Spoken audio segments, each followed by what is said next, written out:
Hi everyone, welcome back to another video from Finance and Crypto Guide.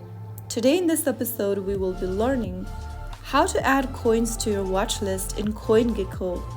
Keeping track of your favorite cryptocurrency is much easier when you use a watch list, so let's get started.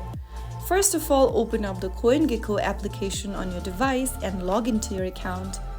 Once you're logged in, from the main home page, go to the search bar at the top right corner and tap on it. In the search box, type in the name of the coin or token you want to add. Once you search for the crypto, tap on the one of the coins from the search result and go to the top right corner from the info section.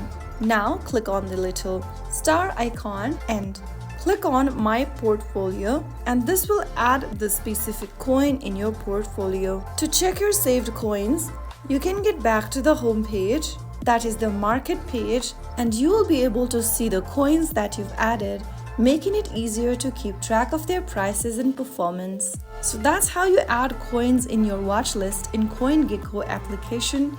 If you found the video helpful, don't forget to like, share and subscribe to our channel. I will be back again in the next episode. Thank you for watching.